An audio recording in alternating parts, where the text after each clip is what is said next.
I actually do like it. Good, isn't it? Yeah, it's very good. It's actually, I think it's really local Solothurn beer. Is it really? Yeah. That's good. I like it. Are you excited for a gig tonight? I'm very excited.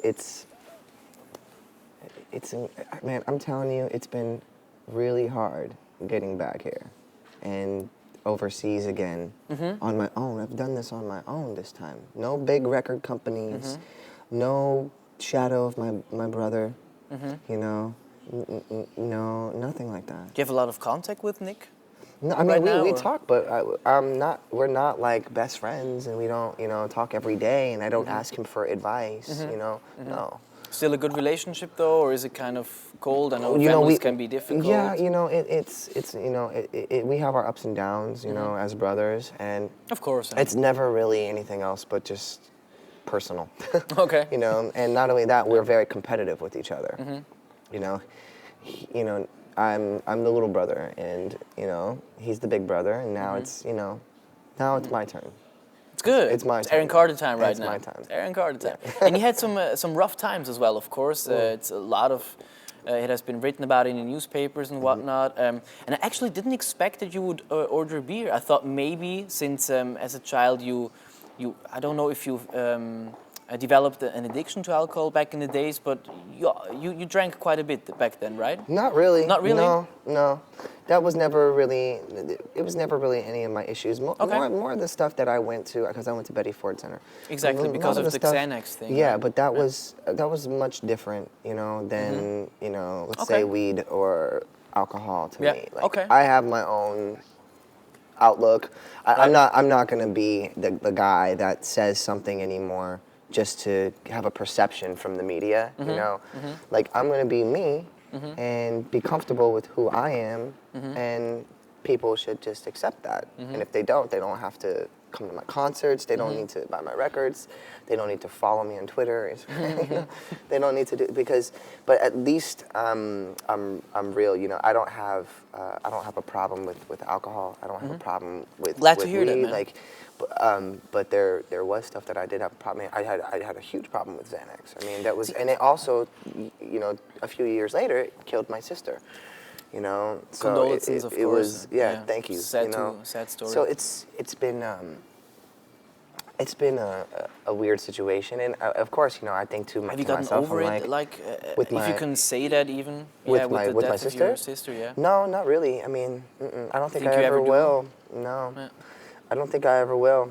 I know that that's a part of my life that I'll never go back to again. Because I'm not there anymore. I mean, it's when it was going down, and when I was at the height of the addiction of the Xanax and the stuff that I was doing.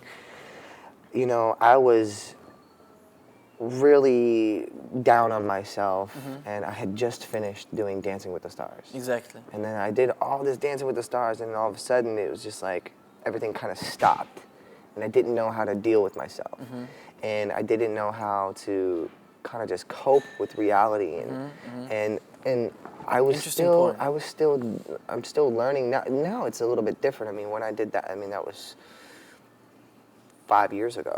2009. 2009, Yeah, right? exactly. No, so almost six. So it was Yeah. like 6 years ago. 6 years, actually, this month, I think. Yeah. And it was my character, the things I was going through. Like, I had a lot of excuses. Yeah. Unfortunately. To take Xanax then. Yeah, I had a lot of excuses. Not that makes it right. Of course, but it was also because of stage fright a bit. It was Is that because of true? it kind of started was stage fright a little bit. It was I liked taking it because it made me feel like I didn't have to care about anything, and that's not Kind why. of like the easy way out, as they say. Yeah, but I was making it a lifestyle. Like if I drink, I'll have a drink one night, and then 2 weeks later maybe I'll drink again. Right. Not with the Xanax. The Xanax was every day. I needed to change my perception of reality because I couldn't cope with it. I couldn't cope with the fact that I wasn't on stage performing for 10,000 people again. I couldn't cope with the fact that I wasn't doing all the things that I had done already before. So, and that's why when I did go to rehab, I met a lot of people and I learned a lot of things about myself and who I am. And then that's who you see today. I mean, even when I went to the rehab, I said, I told the people there, I said, I'll probably smoke weed again, I'll probably drink alcohol again, but I don't think that I'll ever go back this way. You know, back to the Xanax route. You know, one of my really good friends, Michael Jackson. You know, he died from that. You know, my sister, she died from that. You know, like, I don't want that. Hell no. There's no way I want that a part of my life. I'm really glad to hear you talk that way, Aaron. You know. Yeah. I mean, is it that... Like, seriously, though, you know, for real. I feel you. Like, I don't. It's weird. It's probably the best you've known yourself ever in your life. Oh, at this absolutely. point, right? I'm finally, like, figuring out who I am.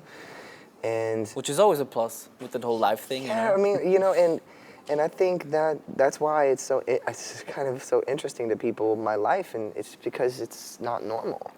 You know, I can't relate to anybody. You were living in the fast lane, you know? I mean, you know how hard it is normal, for me to relate to normal people or being in a relationship with somebody, you know? It's like, it's really awkward and lonely for me, you know?